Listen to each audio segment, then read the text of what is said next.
सभी विद्यार्थियों को नमस्कार। मैं संदीप कुमार सहायक अभियंता हमारे YouTube चैनल पर आप सभी का हार्दिक अभिनंदन करता हूं। जैसा कि आप सभी को पता है, जो भी विद्यार्थी तकनीकी सहायक मुख्य परीक्षा उत्तीर्ण कर चुके हैं और उनको अब डीवी के लिए जाना है, तो मैंने इससे संबंधित एक वीडियो पहले भी बनाया था। बहुत ही सिंपल तरीके से आपको समझाया गया इसमें। फिर भी बहुत से बच्चों के मेरे पास फोन कॉल्स आ रहे हैं कि सर हमें ये दिक्कत आ रही है। तो सबसे ज़्यादा जो दिक्कत आ रही है वो आ रही है जो आपको नोटेरी है उससे जो प्रमाणित एक आपको 50 रुपए का स्टाम्प पेपर बनवाना है। तो बहुत डाउट है बच्चों के साथ, तो इसीलिए मैंने एक शॉर्ट सा वीडियो आपके लिए और तैयार किया है। तो आप जरूर इससे कुछ सीख सकते हैं।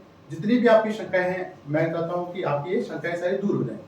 क्योंकि अगर आप बिना मतलब डॉक्यूमेंट बनाते जाते हैं तो बिना मतलब आपका पैसा खर्च होता है और लोगों को पता नहीं होता है और आपसे बिना मतलब अधिक पैसे वसूलते हैं। तो जैसा कि आपको दिखाई दे रहा है कि ये आपको जो आपका कॉल लेटर जारी हुआ है, जैसा कि मेरे पास मेरे एक विद्यार्थी का कॉल लेटर है जो जारी किया गया है आरयूएल के द्वारा, जिसमें आपको सभी नियम एवं शर्तें दी गई हैं। तो उसी में एक आपको एफिडेविट जो बनाना है उसका भी एक आपके पास प्रारूप दिया गया है। तो आपको इसी प्रारूप पे ही आपको सब कुछ नोटरी से अटेस्टेड करवाना है। अब कई बच्चे कह रहे हैं जी सर हमें क्या इसे प्रिंट कराना है, क्या हमें इसे टाइप करवाना है? ऐसा कुछ नहीं है। आपको ये जो देखिए इसमें जो स्पेस दिया गया है, अगर आपका नाम उसमें सही आ जाता है तो आप इसे डायरेक्ट 50 रुपए का स्टाम्प ले और उस पर क्या करवा दें, प्रिंट करवा दें।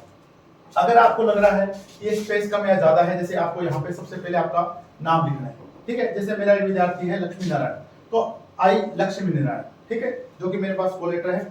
और उसके बाद उसके पिताजी का नाम श्री प्रभुदयाल, तो पिताजी का नाम लिख देना। अब आपकी उम्र कितनी है वो लिखनी है। आप कहीं पिताजी की उम्र नहीं लिख देनी है, आपकी उम्र कितनी है वो लिखें यहाँ पे, ठीक है। रेजिडेंट ऑफ, अब आपको यहाँ पे आपका एड्रेस लिखना है जो आपके आधार कार्ड में दिया गया है, ठीक है। अब आपको लगता है कि इस जगह में मैं कर सकता हूँ, लिख सकता हूँ प्रिंट आउट निकालने के बाद, तो आप करेंगे। तो आप इसको टाइप करवा लें, कोई दिक्कत नहीं है यहाँ, ठीक है। उसके बाद अपने क्या किया है, डॉक्यूमेंट वेरिफिकेशन ऑन।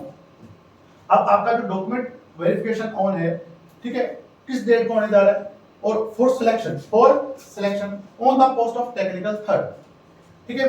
तो ये आपको भरना है। आपको एक बार फिर मैं पुनः समझा देता हूँ। तो सबसे पहले आपको अपना खुद का नाम लिखना है, फिर आपके पिताजी का नाम लिखना है, जो आज आपकी उम्र है वो लिखनी है, आपका जो आधार कार्ड में एड्रेस दिया गया है वो लिखना है, और फिर डॉक्यूमेंट वेरिफिकेशन ऑन, किस डेट को आपका डॉक्यूमेंट वेरिफिकेशन हो रहा है वो लिखना है। उसके बाद अपने क्या लिखा है इसमें देखिए, ऑपरेटर। अब आपका जो चयन हो रहा है किसके लिए हो रहा है, अगर आप technician third, operator third, plant attendant, ये तीनों हैं इसमें। In state power companies of Rajasthan do here declare that strike out feature is not applicable. अब आपको इसी स्टाम्प पर सब कुछ कर देना है। अब कोई बच्चा कह रहा है जी सर मैं शादीशुदा हूं, तो क्या मैं अलग से सर्टिफिकेट बनाऊं, एफिडेविट बनाऊं? ऐसा नहीं है। कोई कहता है जी मैं अनमेरिड हूं, क्या मैं अलग से सर्टिफिकेट बनाऊं या एफिडेविट बनाऊं? ऐसा भी नहीं है। तो आपको इसमें सारे ऑप्शंस दिए गए हैं। तो जैसा कि आपको पहला ऑप्शन दिखाया गया है कि आई एम अनमेरिड, मैरिड और विडो और डिवोर्स। अब अगर आप अनमेरिड हैं तो इस पे टिक करेंगे, मैरिड है इस पे टिक करेंगे। अगर आप विडो है, विडो का मतलब है कि जिसके पति की मृत्यु हो चुकी है वो विडो में आती है, वो यहाँ पे टिक करें। और अगर आप डिवोर्सी हैं जिसका तलाक हो चुका है वो यहाँ पे टिक है। तो आपको अलग से कोई एफिडेविट नहीं बनाना है, इसी पे काम हो जाएगा। फिर आपको लिखा है details of my family are the under if applicable. अब आपको डिटेल्स लेनी है आपकी फैमिली, बेटा ऊपर करें इसको। अब आपको जो डिटेल्स है वो आपको प्रोवाइड करवानी है। अब आप देखें, अगर मैरिड है तो ही आपकी घरवाली का नाम होगा, उसकी डेट ऑफ बर्थ होगी। अब कोई कह रहा है सर मैं तो अनमैरिड हूं, तो आपको कुछ नहीं लिखना है यहाँ पे, तो आपकी घरवाली तो है नहीं, वैसे पढ़ा रखी तो पता नहीं। चिल्ड्रन, अगर आपके पास मैरिड है तो आपके जो बच्चे हैं उनके नाम लिखने हैं, यहाँ पे नेम लिखना है और उनकी डेट ऑफ बर्थ लिखनी है। जैसा कि आपको पता है राजस्थान में नियम है कि 2 से अधिक संतान नहीं होनी चाहिए, तो उस बात का आपको ध्यान रखते हुए यहाँ पे 2 जो बच्चे आपके हैं उनके आपको नाम लिखना है डेट ऑफ बर्थ के साथ। अब यहीं से जो नेक्स्ट जो काम स्टार्ट हो जाता है वो स्टार्ट हो जाता है कि आपसे जो एक पॉइंट डाला गया है इसमें, क्रिमिनल एक्टिविटी। तो आपको जैसा कि पता है जो भी लोग आपराधिक प्रवृत्ति के होते हैं उनको किसी भी राज्य सरकार या कोई भी उपक्रम होता है उसमें नियुक्ति नहीं दी जाती है। तो अभी आपको पुलिस वेरिफिकेशन नहीं करवाना है। कई कह रहे थे मैं क्या पुलिस वेरिफिकेशन करवा के लाऊं? नहीं जी, ऐसा कुछ नहीं करना है आपको, वो बाद में होगा, पुलिस सत्यापन बाद में होगा, कोई दिक्कत नहीं है। तो अभी आपको क्या करना है, अब इसमें दिखाया गया that neither any criminal case is pending against me और I have been connected by any court और law if in the criminal case. अब इसमें बहुत सिंपल सा लिखा गया है कि आज के समय में, वर्तमान समय में मुझ पर कोई भी क्रिमिनल केस दर्ज नहीं है। अगर मान लेते हैं कि अगर आपका भूतकाल में कोई भी आपका आपराधिक मुकदमा दर्ज हुआ है और उसके जिसका समझौता कोर्ट में हो चुका है, तो भी इसमें कोई दिक्कत नहीं है। आपको कुछ भी मेंशन नहीं करना है। वर्तमान समय में आप पर कोई भी केस पेंडिंग नहीं चल रहा है, किसी भी आप सजा के अंदर नहीं चल रहे, तो इस बात का आपको ध्यान रखना है। कोई भी टेंशन लेने की जरूरत यहाँ पे नहीं। उसके बाद नेक्स्ट क्या है, that no FIR has been, ठीक है, लॉग्ड अगेंस्ट मी। आपके नाम से कोई भी एफआईआर किसी भी थाने में दर्ज नहीं है, ठीक है। और दैट एफआईआर नंबर, अब अगर आपके पास है, अगर आपने भूतकाल में कोई ऐसा काम किया, ठीक है, आपने कोई ऐसे सामाजिक तत्व का काम किया कि अगर आपके पास एफआईआर दर्ज हुई तो उसका आप नंबर लिखना है has been logged against me at police station, ठीक है, for the defence under section. अब अगर ऐसा है तो उसको आपको लिखना है, जो आपने कोई ऐसा घटित हुआ है पहले समय में, तो लिखेंगे ऊपर करना बेटा इसको। अब इसमें 5 नंबर पॉइंट दिया गया है that a criminal case was loaded against me and I have been acquitted vide order judgment date, please enclose a copy of decision of the court. अब इसमें ऐसा लिखा गया है कि अगर कभी भी आपके साथ ऐसा कुछ हुआ और उसके कारण आपको कोर्ट में जाना पड़ा और कोर्ट में जो आपका जजमेंट हुआ उसको आपकी क्या लगानी है, प्रतिलिपि लगानी है, ठीक है। और जब तक, जैसा कि मेरे को पता है, जो भी विद्यार्थी अच्छे पढ़ने वाले जिनका चयन हुआ है उनमें इस प्रकार कोई दिक्कत नहीं होती है, ना तो कोई क्रिमिनल केस होता है, तो आप निश्चिंत रहें। इसमें आपको कुछ भी लिखने की जरूरत नहीं है। आपको केवल लिखना है कि मेरे पास इसमें कोई भी क्रिमिनल एक्टिविटी नहीं की गई है, कोई भी आपराधिक मुकदमा मेरे पे दर्ज नहीं, तो आपको अच्छे से समझ में आ गया होगा। फिर अपने पास देखें जो छठा पॉइंट लिखा गया है that I was convicted by the court, ठीक है। अब अगर ऐसा कुछ हुआ तो उसके बारे में लिखना है, ठीक है, जो कोई केस हुआ था उसके बारे में आपको लिखना है। नेक्स्ट पॉइंट है that a criminal case is pending against me before. अगर कोई क्रिमिनल केस आपके साथ घटित हो चुका है, अगर वो पेंडिंग चल रहा है, तो उसकी भी आपको डिटेल आपको यहाँ पे लिखनी है। जैसे मान लो इसका सबसे बड़ा उदाहरण एक आता है दहेज का केस। जो कई लोग शादीशुदा होते हैं तो उन पे दहेज का केस हो जाता है, वो कई सालों तक चलता रहता है, तो उसमें आप इसको लिख सकते हैं कि अगर आपके साथ ऐसा घटित हुआ है, और मैं तो चाहता हूँ कि ऐसा किसी के साथ घटित ना हो, क्योंकि ये आपके भविष्य का सवाल पैदा कर देता है यहाँ से, तो ये आपको यहाँ से लिखने हैं, ठीक है। तो आपको सारे जो पॉइंट है 7 के 7 पॉइंट समझ में आ गए होंगे। ऊपर करें बेटा इसको। अब आपको क्या करना है, आपको अब कहते हैं डेट कौन सी लगाऊं, तो डेट जिस दिन आप एफिडेविट बना रहे हो वो लिखाएं। पहले कौन सा लिखना है, जो भी आप जहां पे हैं वहां का लिख दें। जयपुर है तो जयपुर लिख दें, सूरतगढ़ है तो सूरतगढ़ लिख दें, मानगढ़ है तो मानगढ़ लिख दें। और दूसरा सिग्नेचर ऑफ कैंडिडेट, यहाँ पे आप अपने सिग्नेचर करें। नेम, रोल नंबर लिखना है, name of the person. Name है आपने किसके लिए अप्लाई किया, तो टेक्निकल हेल्पर 3rd के लिए आपने अप्लाई किया है, ऑपरेटर के लिए अप्लाई किया है, वो आप यहाँ पे लिख दें ऊपर। तो ये आपको मैंने कंप्लीट डिटेल बता दी है शपथ प्रमाण पत्र के बारे में, जो कि आपको बनाना है। अब दूसरी दिक्कतें आ रही हैं कि कई बच्चे कह रहे हैं सर मैं एससी का हूं या एसटी का हूं, तो मैं आपको एक बात बताना चाहूँ, जो भी विद्यार्थी एससी एसटी के हैं, अगर उनके पास सर्टिफिकेट, कास्ट सर्टिफिकेट बना हुआ है, वो चाहे कभी का बना है, चाहे वो 2005 का भी क्यों ना बना हो, 2006 का बना हो, 2015 को बना हो, उनको किसी को भी कास्ट सर्टिफिकेट दोबारा बनाने की आवश्यकता नहीं होती है। अब बात करते हैं ईडब्ल्यूएस कैटेगरी की या ओबीसी कैटेगरी की। तो ओबीसी कैटेगरी में क्या है, जो क्रिमिलियर होते हैं, जिनकी आय 8 लाख से ज्यादा है लमसम, ठीक है, उनको आपको कभी भी ओबीसी का सर्टिफिकेट बार बार बनाने की आवश्यकता नहीं होती। अब ओबीसी का जो सर्टिफिकेट बनाना है वो आपको बनाना है एसडीएम साहब का, यानी तहसीलदार, स्टेट लेवल का होना चाहिए। कोई भी जो कास्ट सर्टिफिकेट आप वहां दे रहे हैं वो सारे आपके पास स्टेट लेवल के होने चाहिए, ठीक है। अब अपन बात करते हैं ईडब्ल्यूएस के सर्टिफिकेट की या नॉन क्रिमिनल वाले की। तो जैसा कि आपको मैंने बताया है कि इसमें जो आपकी लास्ट डेट थी फॉर्म भरने की वो थी 25 सितंबर 2025। अब इनमें लिखा, इन्होंने क्लियरली मेंशन किया है कि जब तक अगर जो आपका जो भी सर्टिफिकेट बना था, अगर आपको उस वर्ष के लिए ईडब्ल्यूएस में रखा गया था तो कोई दिक्कत है नहीं, क्योंकि आपको पता है ईडब्ल्यूएस का जो सर्टिफिकेट बनता है वो पूरे फाइनेंशियल ईयर का बनता है। इसी तरह जो भी आपके ओबीसी में नॉन क्रिमिनल वाले विद्यार्थी हैं, उनके पास भी अगर 25/9/2025 तक का अगर आपके पास नॉन क्रिमिनल का सर्टिफिकेट है तो आपको दोबारा किसी भी कागज को बढ़ाने की आवश्यकता नहीं है। तो सिंपली फिर मैं आपको एक बार और एक्सप्लेन कर देता हूं इसके साथ क्या क्या आपको डॉक्यूमेंट बनाने हैं। बहुत ही सिंपल तरीके से, तो वो आप एक बार सुन लो, ठीक है। तो जैसा कि मैंने आपको बताया है कि पहला जो डॉक्यूमेंट आपको है, आपके पास जो दिया गया है, वो आपने जो फॉर्म भरा था, फॉर्म जो आपने फिलअप किया था, उसकी कॉपी आपको लगानी और उस पे आपको साइन करने, खुद के क्या करना है, सेल्फ अटेस्टेड मांगा गया तो उस पे खुद के साइन करने। अब जैसा कि चलो किसी एक विद्यार्थी का मेरे पास फोन आया, तो वो कह रहा है कि सर मैंने तो डेट ऑफ बर्थ मेरी गलत भरी गई, ठीक है, मेरे को क्या सर वहां पे टाइपिंग वाले ने जहां 9 लिखना था वहां क्या लिख दिया 6। तो ऐसी कोई दिक्कत नहीं है, जब भी आप वहां पहुंचोगे तो वहां सारे गवर्नमेंट कर्मचारी होते हैं, वो इस बात को समझते हैं कि टाइपिंग मिस्टेक भी हो सकती है। तो पहला जो आपके पास डॉक्यूमेंट वैलिड है, वो आपने जो फॉर्म भरा है वो आपको लेके जाना है और आपको सेल्फ अटेस्टेड लेके जाना है, खुद के साइन करके लेके जाना है, ठीक है। दूसरा अपने पास क्या है, दूसरा सबसे जो महत्वपूर्ण इंपॉर्टेंट है वो है आपकी आईटीआई की योग्यता, आईटीआई मार्कशीट, एक तो जिसपे आपके अंक लिखे हुए, क्या लिखे हैं, आपके अंक लिखे हैं, जिसमें टोटल अंक भी लिखा गया है। अब इसे बोलते हैं एब्सोल्यूट मार्क्स, ठीक है। तो इसमें आपको किसी तरह कोई दिक्कत नहीं है, कई कह रहे हैं परसेंटेज वाला सर्टिफिकेट बनवा के लाऊं कि नहीं लाऊं, तो ऐसे आपको कोई आवश्यकता नहीं है, उसमें टोटल मार्क्स दिए गए हैं, जो आपने मार्क्स अंक प्राप्त किए वो भी इसमें लिखे गए हैं।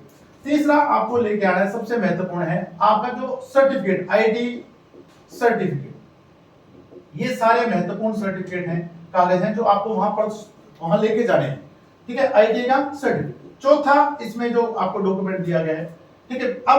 अब इनमें एक बात का और ध्यान रखना है, चौथा आपको जो महत्वपूर्ण सर्टिफिकेट है वो आपके 10th क्लास की marksheet, 10th class certificate, marksheet की भी जरूरत नहीं होती यहाँ पे, 10th क्लास का जो आपका सर्टिफिकेट है वो आपके पास होना चाहिए, क्योंकि उसमें आपकी जो डीओबी लिखी हुई है, डेट ऑफ बर्थ लिखी है, वही आपकी मान्य डीओबी है, डेट ऑफ बर्थ है, वहीं से आपको पता चला कि ये जो डेट ऑफ बर्थ है वो मेरी मान्य डेट ऑफ बर्थ है, ठीक है। उसी को ही राज्य सरकार के कर्मचारी मान्य मानते हैं।